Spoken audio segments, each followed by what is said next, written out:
Well, good morning, gentlemen.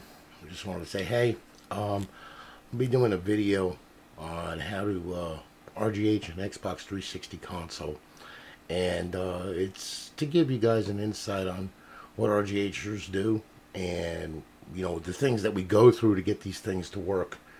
Because a lot of people don't understand it, and they think it's just quickly put a chip in, see you later, bye, have a good one, and it's not really that way. Okay. So I just wanted to go through this with you guys, so that way then you know what you're getting involved into.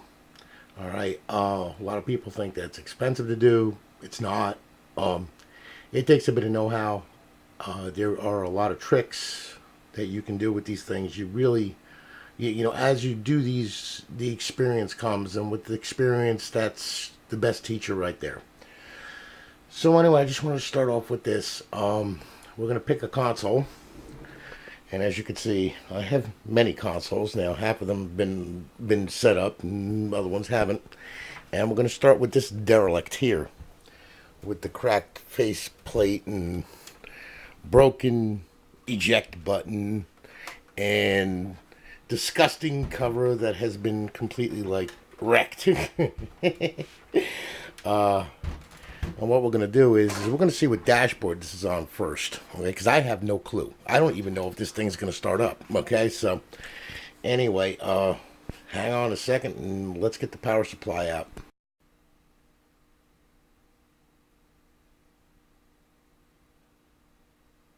All right, guys.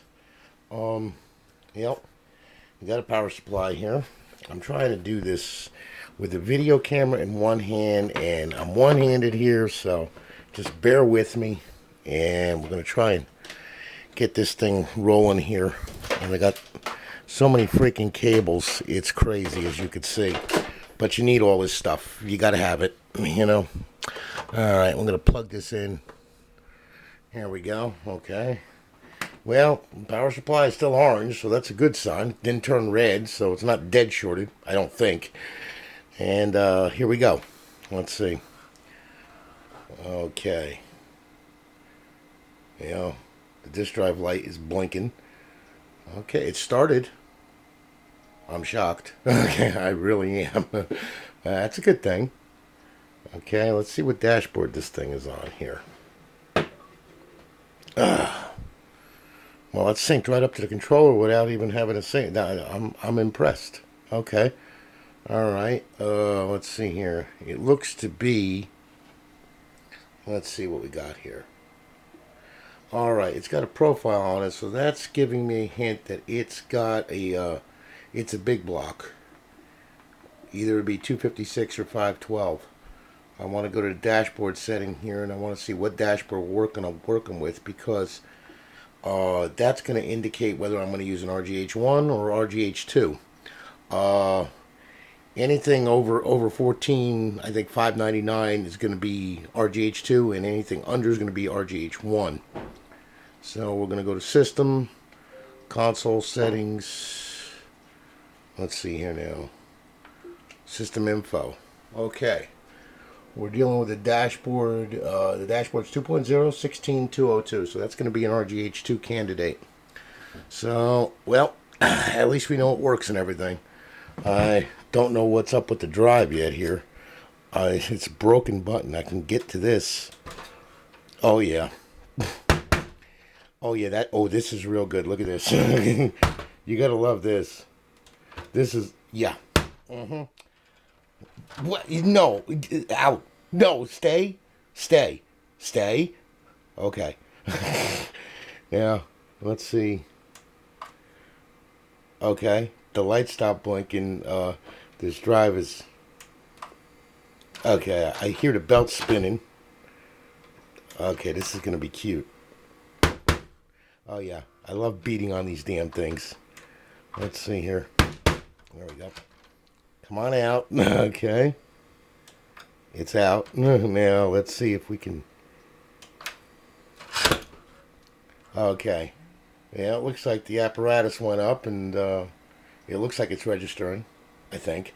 So, this should be pretty darn interesting. It's always got to be this way with me. I don't know why. Why me? Anyway, okay, so we're going to commence to taking this thing apart. All right, so I'm breaking this video up because it's just too much with one video to be huge. Okay, so anyway, bear with me, guys. Here we go. Alrighty, guys.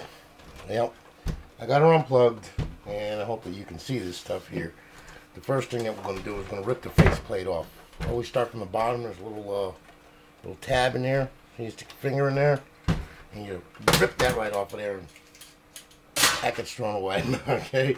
And then what we're going to do is there are little, on the sides of this thing, there are little tabs, and you got to get these tabs, and you got to push them in order to remove this plastic thing. And you could break these pretty easy. And once you get a couple, it'll come right off. Oh, this one's going to be a beaut. Look at that. Okay, yeah, this, yeah, here we go. This is what I'm used to. Okay.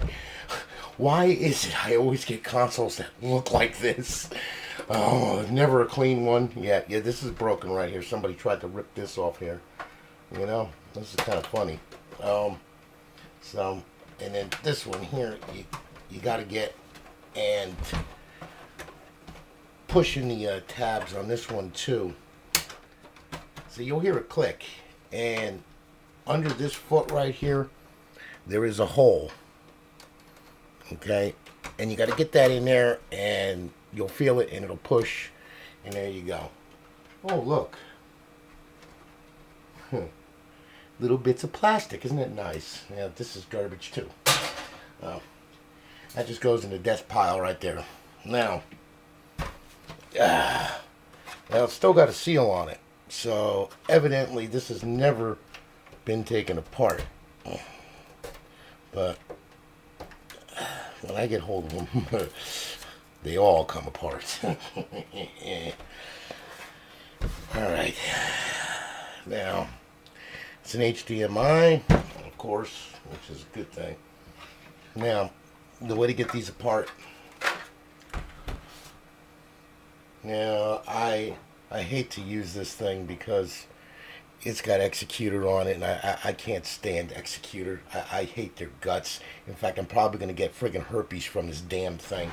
Anyway, there's little slots in the back, okay? All along here and all along here. The trick to getting this apart without breaking it, like my friend Alex did when he sent me that basket case console, you push in, and you'll hear some clicks. Alright, and then it'll somewhat come apart. You gotta put some pressure on it and then pop it here and here, and then it comes apart. Now, you flip it this way, okay, and you put some pressure on it. You hear the clicks. That's the clicks. There we go, and that comes apart now. Okay, then I'm gonna take this. And I'm doing this for all the video purpose. Pull this stupid tab. Pull that stupid tab. Pull that stupid tab. And it's off.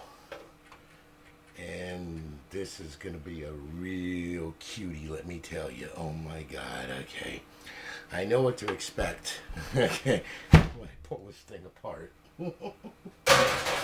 Okay. Now, let's see here. I'm going to adjust the camera so that way then you can see what I'm doing here. Okay.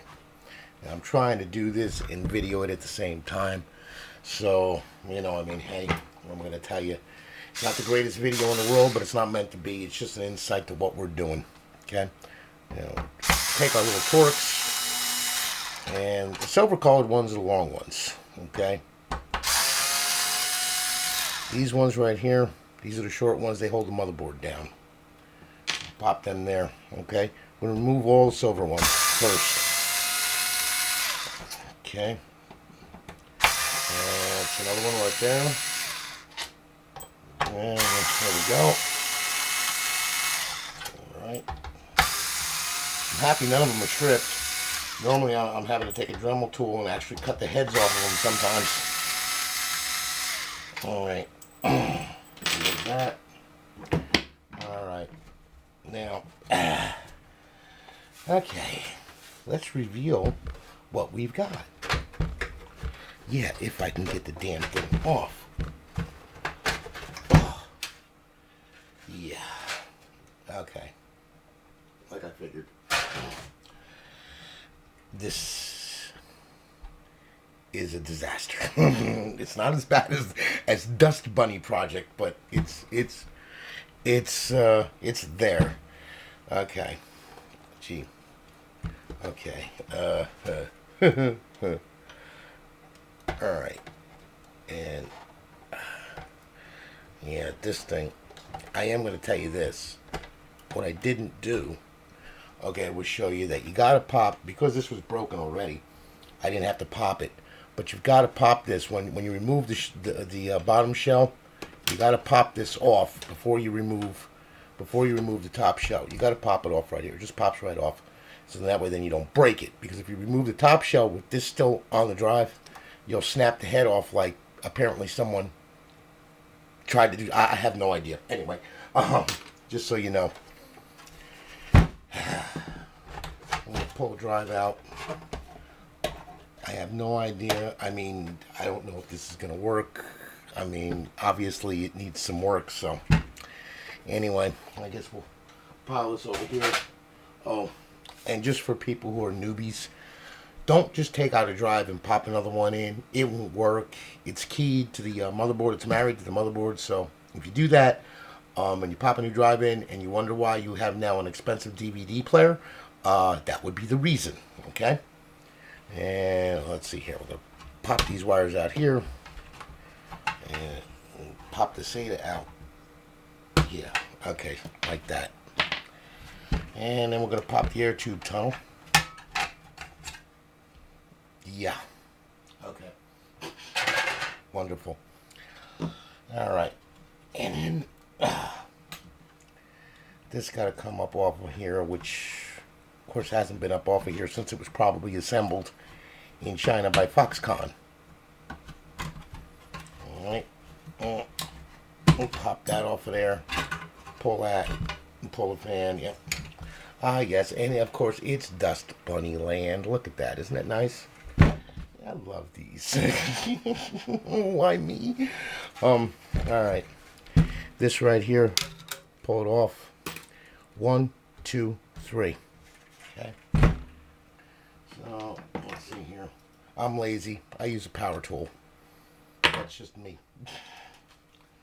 Okay.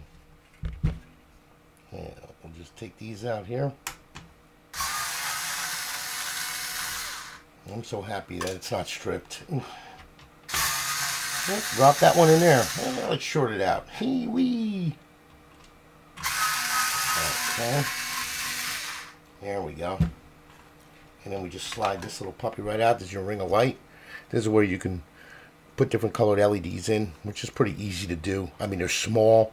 And, you know, I mean, this is actually a 2-in-1 light. It's red and green. And you have power, a common in the center, and a negative, you know, depending upon the orientation or whatever. Usually the dots will tell you, you know, which is the negative or whatnot. But, you know, to replace these, it's just simple little solder. But I will tell you, they're tiny, so you better be careful if you're going to do that. I'll lay that over there. Yeah. Okay, more screws. Let's get this screw out of here so that way then it's not rattling around. Alright, now. Okay, here's our chassis. Goody. Now we're going to take this and we're going to unscrew the X-clamps. Okay, a lot of people think that these X-clamps, that the clamp itself holds the heatsink on the motherboard. No, it does not. The job of the X-clamp is it pushes up in the center on the main board. The job of these screws here pulls the heatsink tight to the chip. Okay?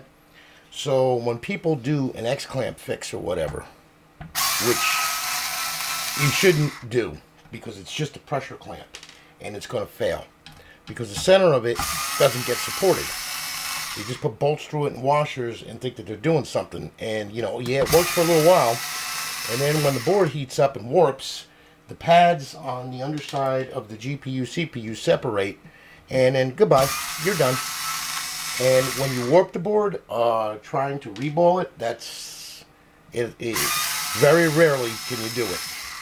So, kids, if you get into that X-clamp fix crap, don't believe everything that it says that you hear. All right, because it's just a temporary fix. It's gonna fail. End of story. When you wind up with a red ring of death, most of the times you got to reball it or whatever. Okay, but the job of those X-clamps is nothing but to apply pressure to the center of the chip underneath on the board to push the board so it doesn't warp. That's what those are designed for. The screws hold the heatsink tight to the die on the chip there. So of course it tightens up against the plate right here, and that's what keeps the heatsinks tight. So then that way they dissipate the heat properly. A lot of people don't know that. They think that they're doing something with this X-clamp fix, and the only thing that they're freaking doing is screwing it up. All right, and I know this because I've been doing this for years. In fact, I was probably doing this before some of you were born. So, anyway, we're going to pull all the chassis screws out now. All the ones around the main board.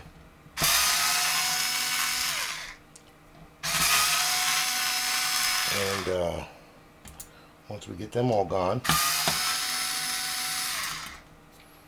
we'll be able to remove the motherboard. Just like this. Comes up.